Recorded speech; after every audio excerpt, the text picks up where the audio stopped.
శ్రీశైలం లడ్డూ ప్రసాదంలో బొద్దింక అంటూ ఓ భక్తుడి వీడియోపై ఆలయ ఈవో శ్రీనివాస్ స్పందించారు. భక్తుడు ఆరోపణలో ఏమాత్రం నిజం లేదని ఈవో స్పష్టం చేశారు. 3 రోజుల క్రితం నెల్లూరు జిల్లాకు చెందిన ఓ భక్తుడు స్వామివారి లడ్డూ ప్రసాదం కొనుగోలు చేశారు. అయితే లడ్డూ ప్రసాదంలో బొద్దింక వచ్చిందని ముందుగా ప్లాన్ చేసి తీసిన వీడియో సోషల్ మీడియాలో వైరల్గా మారింది.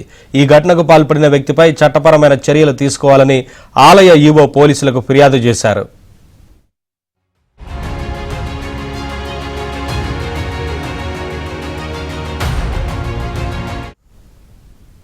ఓపెన్ చేసినప్పుడు ఆ కాక్రోచ్ ఏదైతే బొద్దింక అని చెప్తున్నారో ఆ బొద్దింక ఉన్నట్లుగా వారు మరి ఆరోపణ చేస్తూ ఆ యొక్క సిబ్బందితో వాగ్వాదానికి తీసుకోవడం జరిగింది. ఇది భక్తుల యొక్క మనోభావాలకి సంబంధించినటువంటి అంశం కాబట్టి దీన్ని పూర్తి స్థాయిలో పరిశీలన చేశాం.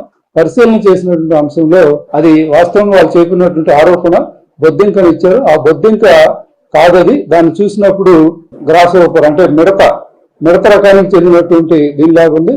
ఆ యొక్క ఏదైతే ఆరోపణ చేసినటువంటి వ్యక్తులు ఉన్నారో లేదా డివోటీ ఉన్నారో ముందస్తుగా ఈ పథకం ప్రకారం ఈ యొక్క దేవస్థానాన్ని డిఫేమ్ చేద్దామనే ఉద్దేశం దేవస్థానం యొక్క లడ్డూ ప్రసాదం దాంట్లో మరి బొద్దింకి వచ్చినట్లుగా వారు దుష్ప్రచారం చేయడం జరిగింది.